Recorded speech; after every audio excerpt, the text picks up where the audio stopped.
Good evening, everyone. We'll begin in just a few minutes, so if you'd like to have a seat, we'll start shortly. Thank you.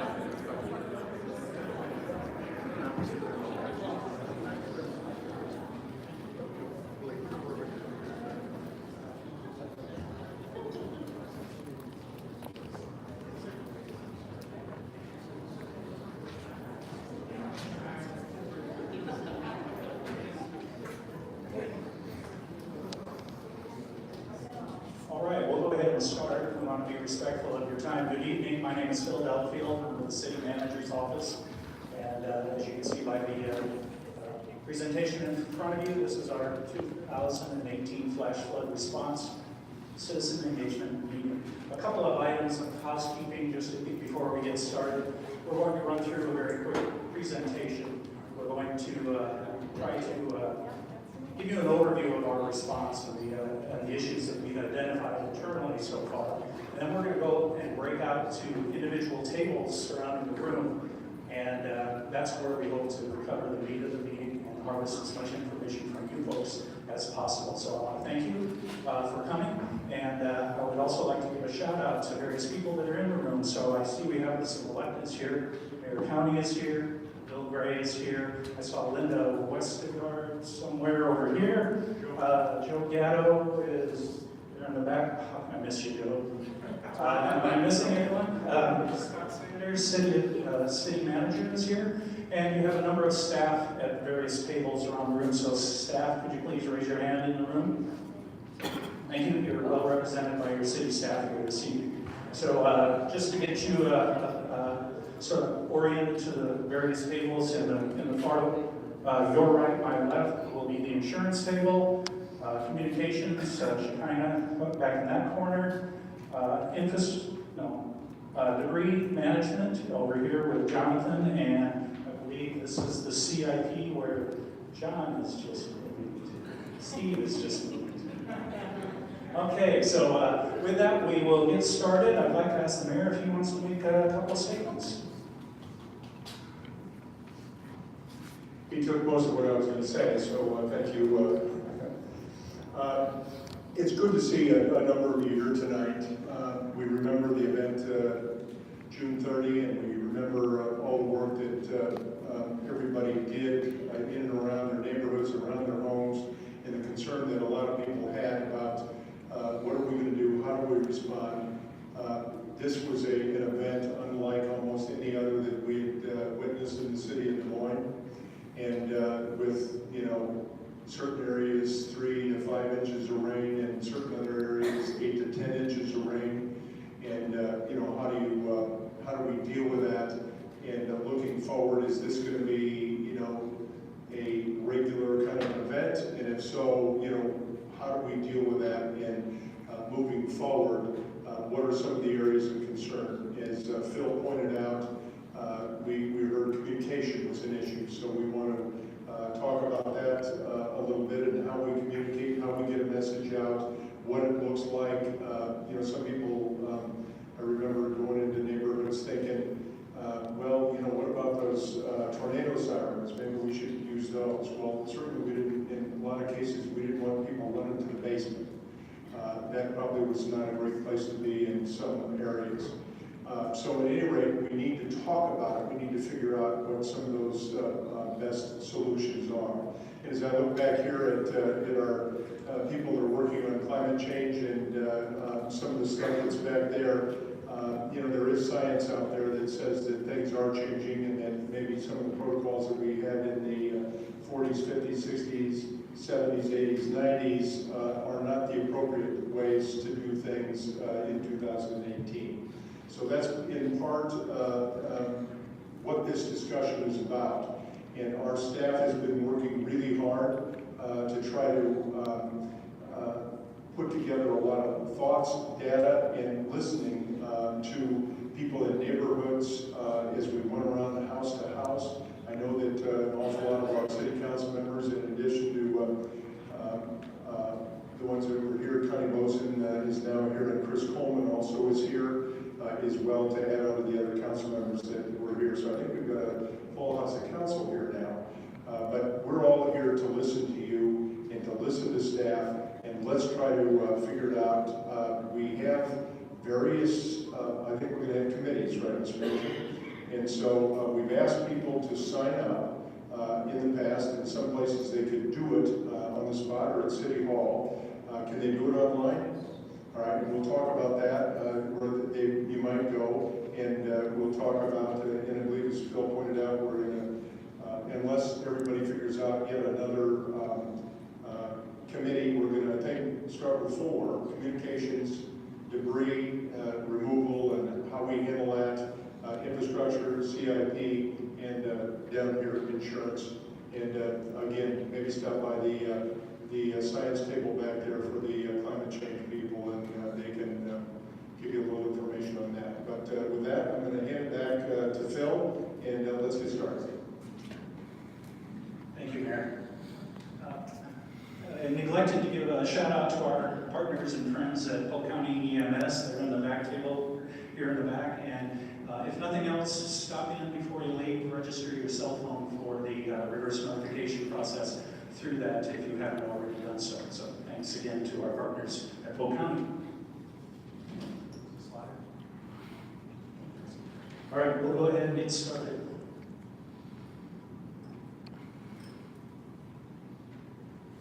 So a brief overview of our agenda tonight. We've already had a couple of words from the councilmen, members and mayor. Our meeting goals are to harvest as much information as we can from you.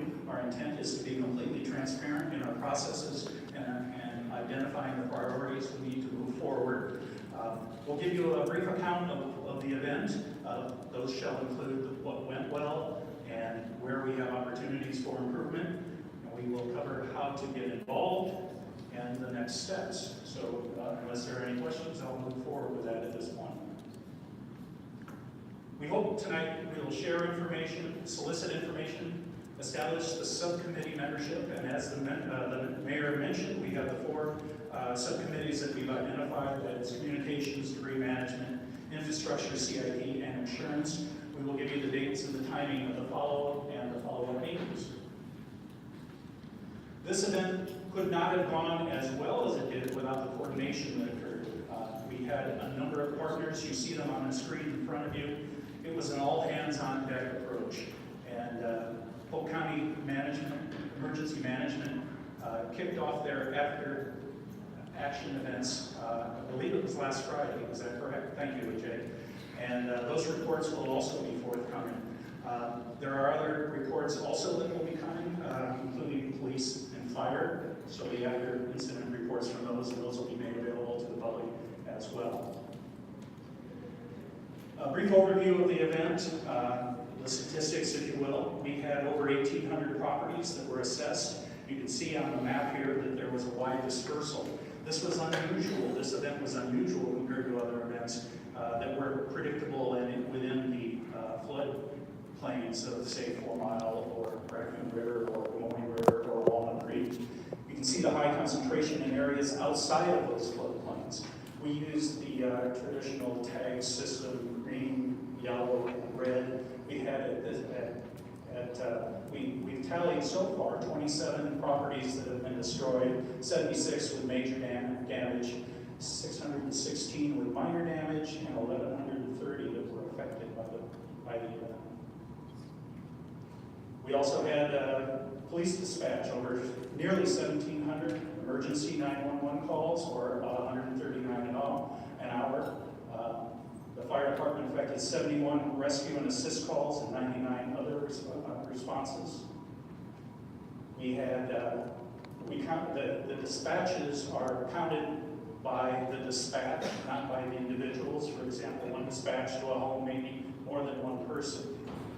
And finally, in the debris management realm, we have more than 5 million pounds of debris picked up from curbside and selected site collection points. I would say that we had many successes, and just listing a few here. Using Polk County Emergency Management as the hub response coordination reduced a lot of redundant processes.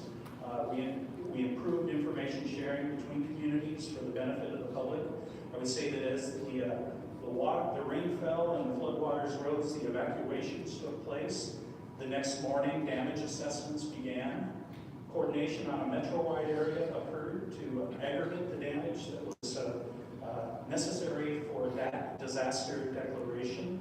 And as our understanding of the extent of the impact grew, as we collected more information, we found it necessary to continuously adapt our response.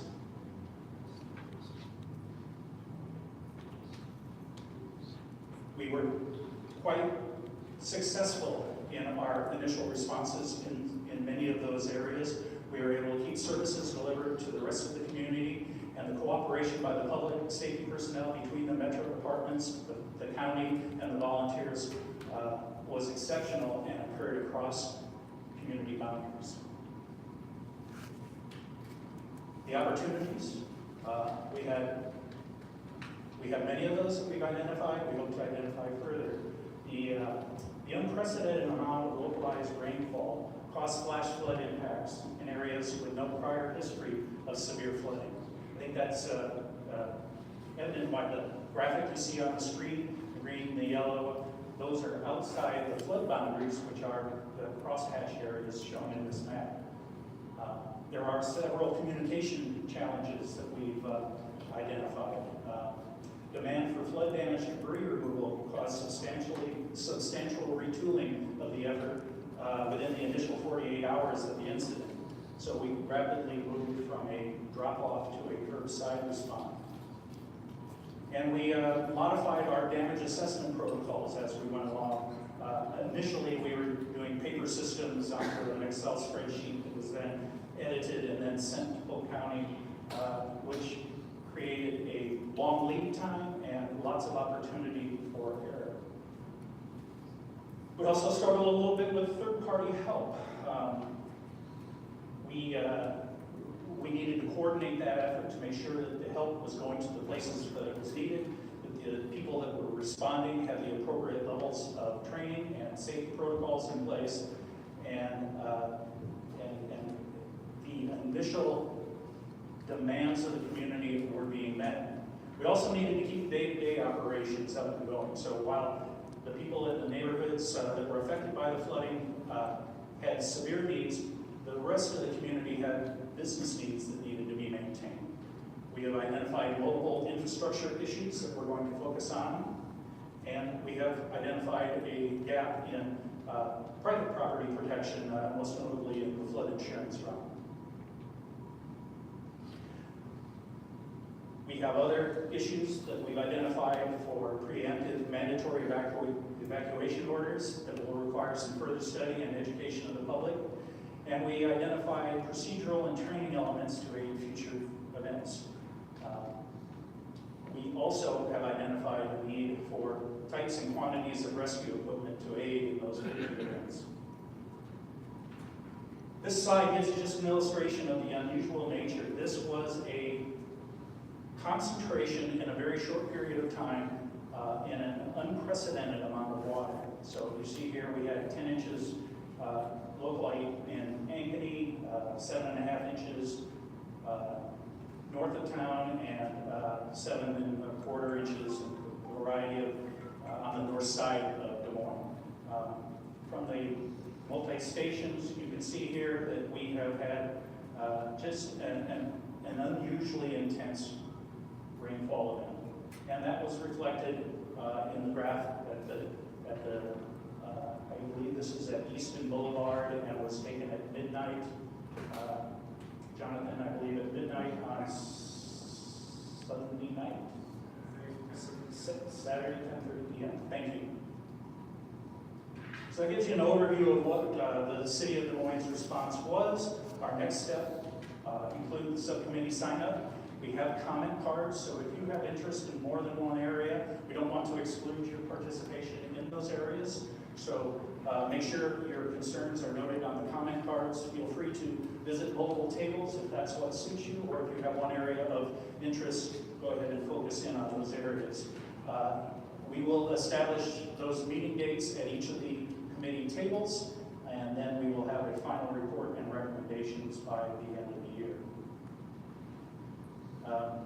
Well, we summarized those dates here on the screen. So if you'd like further information, you can ask staff about that issue. I'll leave that up for just a moment. So the next steps again, subcommittees, sign up comment cards, committee meeting dates, final report and recommendations by the end of the year. And that is the extent of the presentation. I'll leave these meeting dates up on the screen for you in case you need them again. And to be conscious of your time and your needs, we hope to be finished here this evening by 7 o'clock. But if you have additional questions, specific concerns, staff are available to help you with those. And I'd like to now encourage each of you to go to one or more of the tables and help us understand what we can do better. Thank you very much. Can you allow general questions? Sure. I moved to the east side in 1972. My basement has been flooded many times. When it first happened to me, I ran across the street to my neighbor's house, and I said, "What do you do about water in your basement?" She just laughed at me and she said, "Ma'am, this is a floodplain. We don't have basements." I went to a meeting with the Army Corps of Engineers, and they said this should have never been built in this area because this is a floodplain. But the City of Des Moines allowed it because they wanted your taxes. And I want to tell you, this is 2018, and they are still allowing building in this same area. You raise a very excellent point. The flood insurance program that the City of Des Moines is involved in does not allow further building in the floodplain. But And in fact, they're building, in the regulatory floodplain, and those are mapped, and they are established by the National Flood Insurance Program. And we have also prioritized money, locally money, and federal money when it's been available to reduce the exposure of those properties in the floodplain. So it is true that this community developed in the floodplain. This community is over 100 years old. The flood management program is nowhere near that age. So we have to struggle with those properties that are currently in the floodplain, but we are committed to reducing that exposure through buyouts, through loan programs, and through assistance where we have it available. Thank you for your I comment. had a policeman knock on my door, and when I went to the door, he said, "You have to evacuate." I said, "What do you mean?" He said, "We think that the dam, or whatever it is, upstream, is going to burst." I looked outside, there were 30 policemen in my block walking down the street.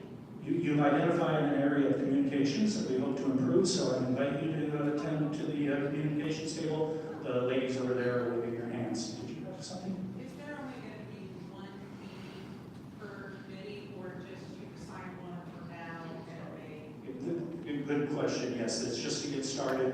This will be the initial meeting tonight, and then we will have these follow-up meetings, and then as needed, we will schedule additional meetings.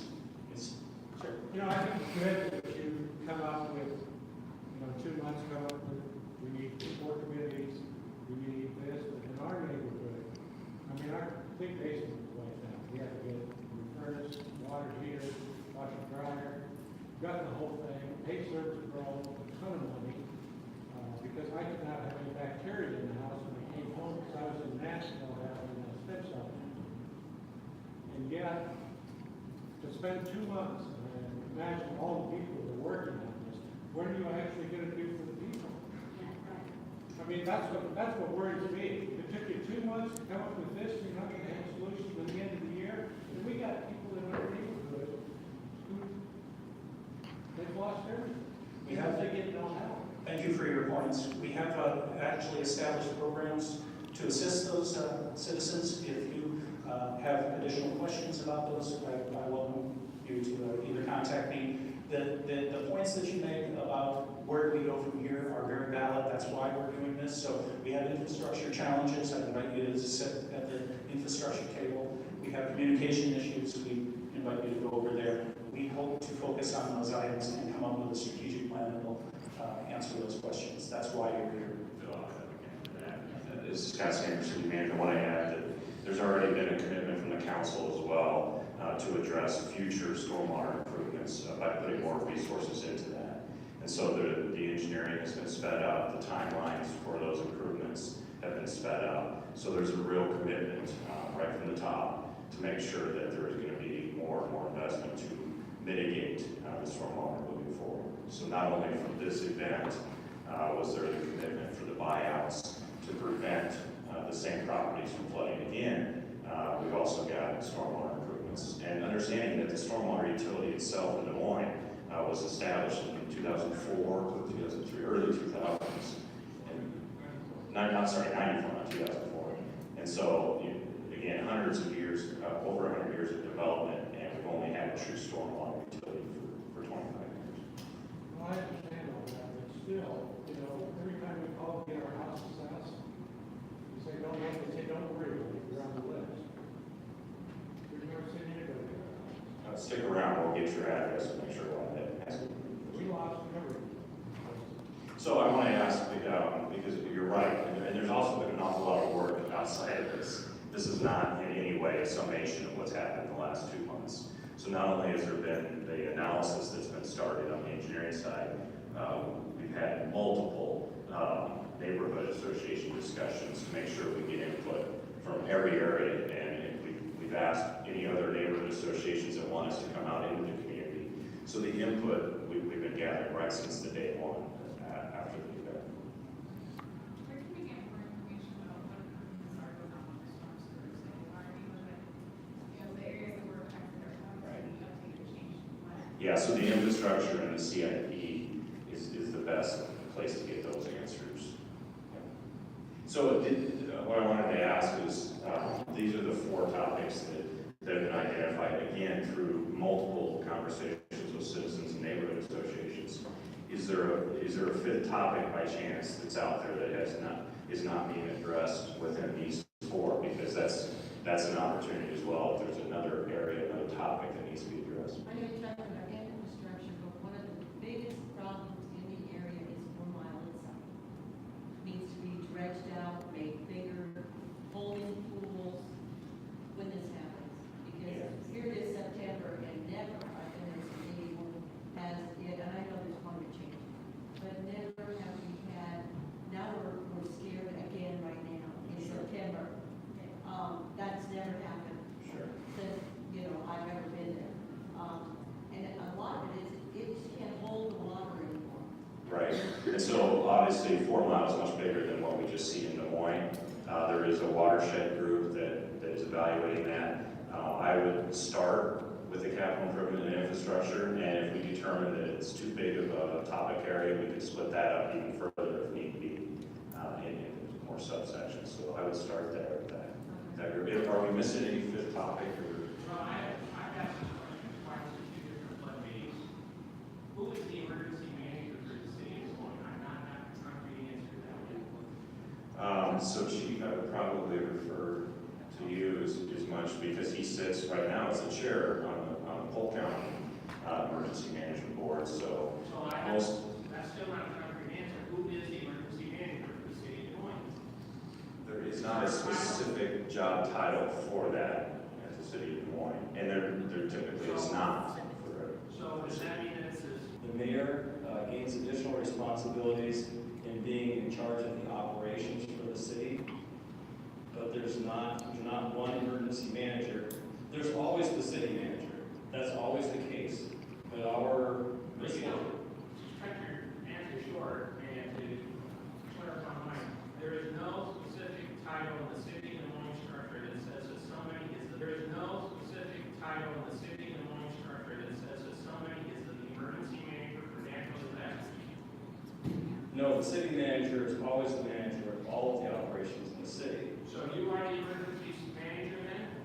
I would For have, disasters? I believe you're asking who would have this authority, and I would, yes. Polk County has Mr. Lowe, I think, who is the Polk County emergency manager. Just verify that that's somebody who's the So- emergency manager.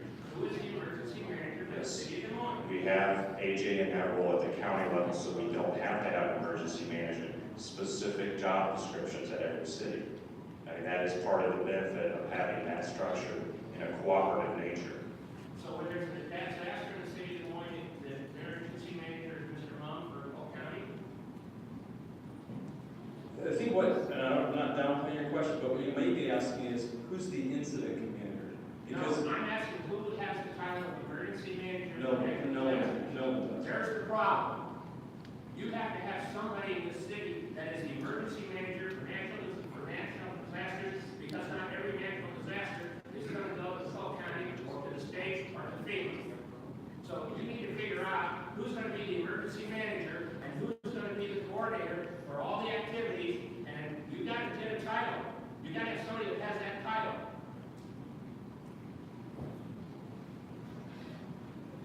Ma'am?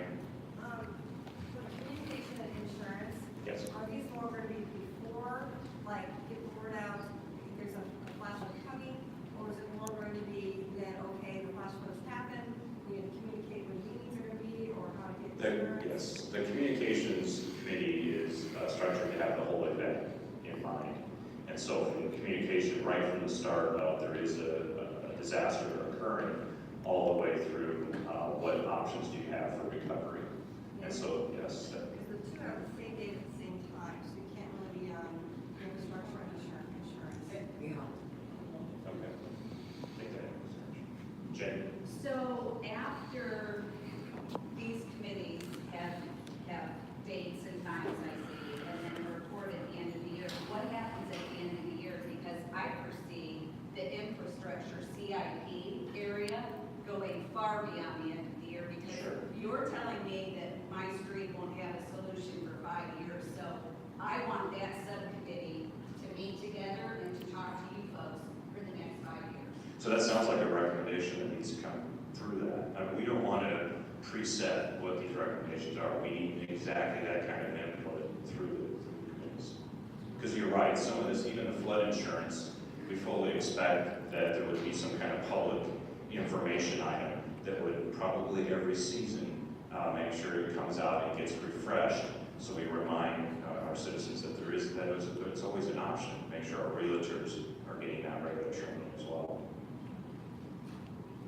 I'm concerned about how accurate your numbers are for those people that were affected, because like this gentleman says he hasn't had anyone come to his house. I have asked 4 different times, actually, I just asked today, and I said it was my 4th time, but it was really my 5th. I forgot, I talked to Polk County Emergency Management at one point. I still didn't have anyone come to my house.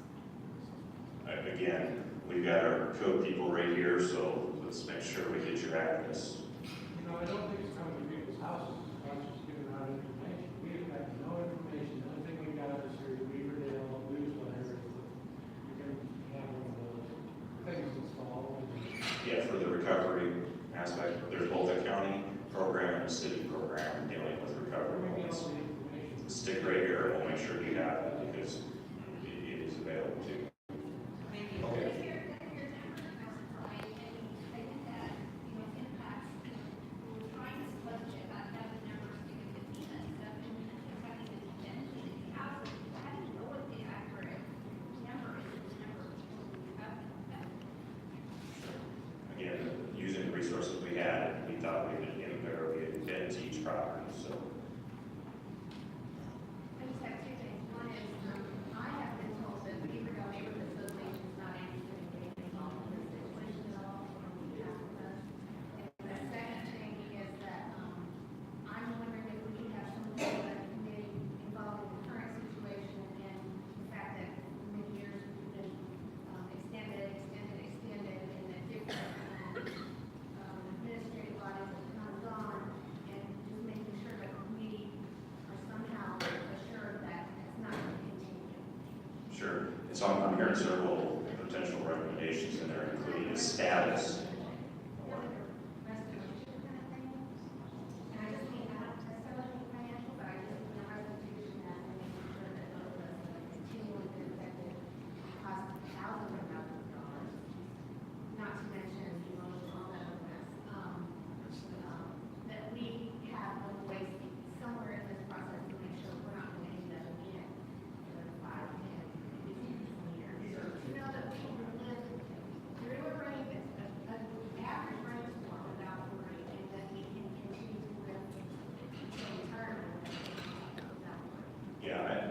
part of the infrastructure and the capital improvement, what I'd like to see, one of the goals in that group, is an understanding of what the expectation is when we have storm events, and how much coverage do we have, or mitigation is it even available? Because I think we can all admit that when Mother Nature wants to dump 10 inches of rain in an isolated area, we're not going to be able to put infrastructure in place to address that throughout the whole city.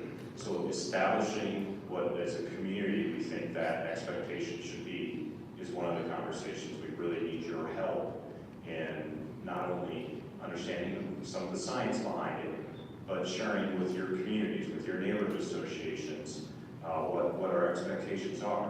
Because obviously the expectation can't be that there will never be any water in anybody's basement, when we might have to deal with 10 inches of rain, right? So we've got to stay realistic in that aspect as well, Cece. Yeah, I don't know that I need a microphone. I probably don't. I'm Cece Gibson, I'm president of the Beaverdale Neighborhood Association, as I think you probably know. And to say that the neighborhood does not want to be involved in this is inaccurate and unfair. We had a quarterly meeting a couple of weeks ago. We had the mayor there, we had the city manager there, we had our city council member, Bill Gray, there. We had folks from engineering and public works who gave a very thorough presentation on what had happened and what the plans are going forward. And so there is an expectation that the neighborhood association can actually do something about this. We have no authority over building infrastructure. Our role is to be a liaison to the neighbors, and that is a role and a responsibility that I take very, very seriously. I am constantly updating social media as information becomes available. We try to have as much dialogue as we can on the Facebook pages, and I want people to be able to talk about these things. But to say that your association does not want to be involved is not fair. Many of the members of our board and the most active volunteers within our community were personally affected by flooding. And they did that while still discharging their responsibilities as volunteer members of the BNA board. And as you will recall, I said that I. Appreciate that, Susan. So out of respect for everyone's time, I do really want to make sure that if we were missing a topic area. I would like to propose a fifth topic for a fifth committee. Gentleman from, my citizen from the Beaverdale area came to me today, and I talked to the meeting, so he said, please take my message. His street in Beaverdale had 8 foot of water. His garage had 3 or 4 feet. It covered his car. Anyway, stuff he never thought would happen. But he also knows a lot about climate change. He's a member of our task force. What we're saying is, it's not an oddity anymore. It's according to the Union of Concerned Scientists, the extreme rainfall, the extreme heat, the flooding is going to happen more and more in the Midwest. So we need to prepare our climate action plans and adaptation and resiliency plans. So I would like to see some kind of future, looking at the future with, not just us, but our next generation, of looking at how to create one. That's a great idea, and actually, if you're okay with this, I'd like to direct people to giving you the contact information and keep that funnel, because I don't want to have parallel tracks. Let's keep that aggregated. Again, I want to be respectful of everybody's time. What do you think? Just real quick, I was thinking it might be easier to set up a table to have that information there, Yes, and also collect information like this gentleman who needs his home inspector assessed, and this lady over here, that we could give you rather than trying to track you down at the end. It might be easier if you could set up a table that they could go to. It's not really a fit committee, but a site. Probably insurance, just because it's, we can dual function this insurance table over here. Yes. It might be easier if you could. Yes. What are the city's efforts in getting to houses that are empty, foreclosed, that have been through this flood, that the inspector's stamps are still on the front door? Is anyone contacting the banks? Is anyone? So we're dealing with about 100 properties right now that we do have interactions with. The idea is to get through those, and then we're going to go back through and see who has not participated and why that is. Because there are some that are simply being very difficult to contact, is my understanding. Foreclosed or? Right, so who's the true owner if they foreclose on it? So we'll come back and address those after we get the first 90 5 or so that we've got from this. Okay, so again, respectful of people's time. Yes, John? Yes, I'm a Breeze Woods associate in the 4 Mile area. It's a city-wide problem that we've got going on here. And like this lady pointed out, a global climate changing problem. There's the Army Corps of Engineers has all sorts of ways of dealing with this water hydraulic study that they did recently. I don't know what the results of that were, but you know, we got Walnut Creek, we got 4 Mile Creek, we've got many, you know, drainage, and it's all because of the construction that's being done up north, Ames, Annie, all of it. We're all members of the same community. When we do things that is going to be impinged upon our fellow citizens, we need to address the problem. And it's not, we can't blame one another, point finger blame, and make it a war, you know, against ourselves, because how can we stand divided against itself? Let's do this together as a community, build a reservoir or something to take that water off of Walnut Creek, off of 4 Mile Creek, and save us all a lot of pain and sorrow. I appreciate those comments. And again, there's a watershed association that works on it. Mayor, I wanted to reiterate that the restrictions are already in place for not allowing the construction, and Phil kind of covered this, within the floodplains. And we are also constantly looking at the zoning and land use around that as well to restrict that more and more over time. Just in conclusion, and to this point, we are looking very carefully at the topography of the city and what places and are appropriate for development and construction, and what does it look like. I remember back in the 90s, to your point over there around 4 Mile Creek, and I look at Mr. Coleman back there, we put a moratorium on building in certain areas around 4 Mile Creek. Now, I will tell you that some of the people who said that these were affordable lots, that we were disqualifying people from buying homes in a great area and around a nice stream and all that. But we had seen floods through the 90s and into the 2000s.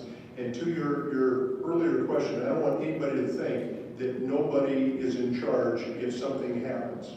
Our first responders, our police and fire are out there immediately when the 911 calls come in.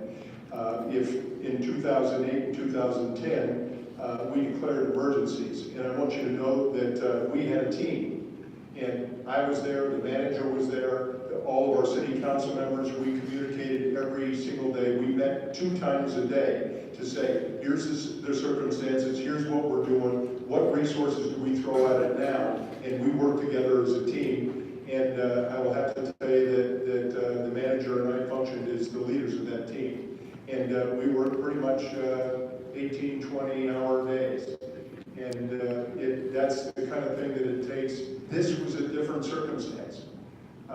Those were building circumstances. We saw 2008, oh, it looks like it's been raining for a month, you know, it looks like the raccoon's getting high, we better do something. We declared an emergency. We met, we had media meetings and press meetings twice a day to let everybody know exactly what we knew and what was going on. In this case, we had to tell everybody what did happen because we really didn't have a notice as to the fact that we were going to get 10 inches of rain dumped in our watershed here, and what the heck we were going to do about it. We had to respond. So it's, I want you to know that this is a great team of people in the city, our staff, our engineers, our public safety people. They are out there to protect you people. We've got to figure out how to do better, and we want to do better, and to help mitigate any future problems, but plan together, think together. And I got to tell you, for those that are thinking about FEMA, it takes a local disaster declaration, which we kind of got through Polk County. And then the state has to do it, which we, I think, got through the governor. But the president has to respond. And so we'll wait and see if that happens. And I will tell you, to this date, since June 30th, it has not happened. So anybody that has any links there, please call and let them know that we would like to have some assistance. And because your team here, in coordination with all of our private sector people, Polk County, and quite frankly, the other municipalities around stepped up and helped us as well. So we had West Des Moines, we had Clive, we had Urbandale asking to do stuff, we had other cities, we were all working together and coordinating together, but it was overwhelming. And unfortunately, there was one loss of life as a result of this, and